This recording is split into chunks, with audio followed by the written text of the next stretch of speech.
스토킹을 당하고 있습니다. 상대는 직장 후배입니다. 제가 결혼을 한다고 하니까 그때부터 집착이 시작돼서 하루에도 수백 통씩 전화를 걸고 메시지를 보내고 집 앞까지 쫓아옵니다. 그 남자와 결혼하면 가만두지 않겠다라는 등의 협박도 하고요. 뭘 원하느냐고 물어도 대답을 하지 않습니다. 신고를 한 번 한 이후로는 멀리서 지켜보기만 하는데 사실 직장에서 같은 팀으로 있는 터라 아예 대화를 안 하거나 하기는 어렵습니다. 직장도 작은 곳이라 다른 부서로 이동도 어렵고요. 그렇다고 상대방에게 회사를 그만두게 하자니 최근에는 정말 지켜보기만 하는 게 전부라서 회사에서도 손 쓸 방법이 없다며 곤란해 하시더라고요. 결혼을 얼마 앞두지 않은 상황인데 어떻게 해야 될까요? 예비 남편과 저 모두 직장을 옮기거나 그만두기에는 경제적으로 어려운 상황입니다. 굉장히 좀 공포감이 드실 것 같기도 해요. 게다가 이거 좀 이렇게 피할 수 있는 그런 상황도 아니고 같은 팀에서 지금 일하고 계시다고 하니까 사실 걱정이 많으실 것 같은데 변호사님은 좀 어떻게 들으셨나요? 네, 그 스토킹 범죄에 시달리는 분들이 생각보다 굉장히 많으신 것 같으신데요. 그렇죠. 그 중에서도 같은 직장을 다니는 분이 상대방이라고 하는 경우에는 더욱더 마음적으로 뭐 피해가 크실 것 같고 많이 힘드실 것 같다 그런 생각이 좀 들었습니다. 네, 굉장히 좀 무서우실 것 같은데 일단 법적으로 좀 하나하나 짚어보도록 하겠습니다. 일단 멀리서 계속해서 지켜본다 이런 말씀을 해주셨어요. 멀리서 계속 지켜보는 거 스토킹에 해당할까요? 네. 이제 뭐 다행스럽게도 올해 이제 10월부터는 약칭 스토킹 처벌법이라는 법률이 이제 시행이 됐는데요. 네. 그 해당 그 법률에 보면요.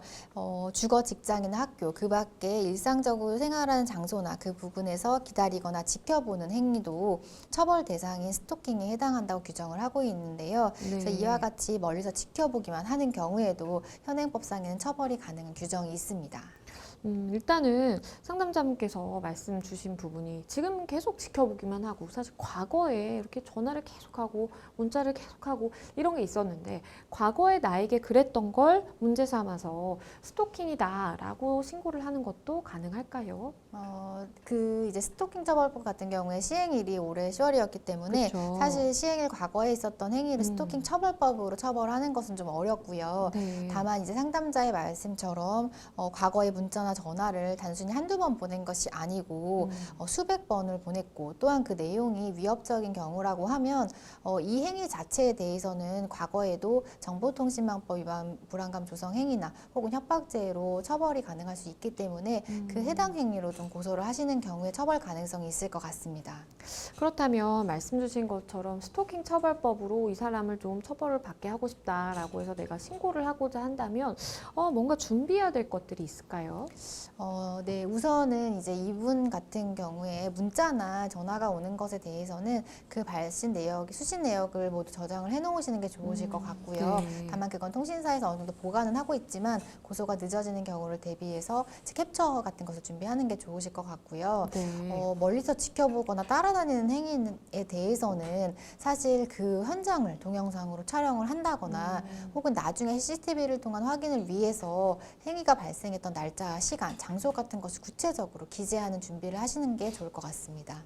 네, 그렇다면 지금 굉장히 좀 공포심에 질려 계실 이 상담자분께서 뭐 어떤 법적인 조치를 취할 수 있을까요? 네, 우선은 지금 이 시행 이후에 스토킹 처벌법의 시행 이후의 행위에 대해서는 스토킹 네. 처벌법 위반으로 처벌이 될 가능성이 사실 있어 보이고요. 앞서 말씀드린 것처럼 문자 메시지를 반복적으로 보내는데 그 내용이 굉장히 불안하게 하는 행위라거나 혹은 뭐 위협적인 메시지를 보내는 경우에는 정보통신망법 위반이나 협박죄로 고소를 또 함께 고려해 보실 수 있을 것 같습니다.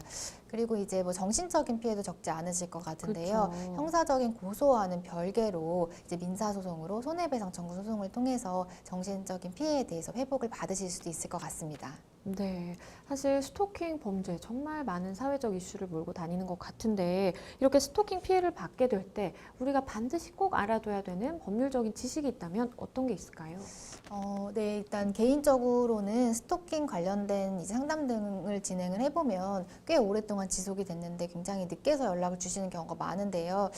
이유를 물어보면 이 스토킹 범죄 같은 것이 일회적인 직접적인 폭력 행위가 아니라 굉장히 지속적으로 교묘한 방식으로 이루어지다 보니 이러한 상대방의 행위가 범죄에 해당하는지 자체를 좀 고민하시는 분들이 많고, 그러다 보면 이제 전문가와 상의하는 시점이 좀 늦어지는 경우도 많은 것 같고요.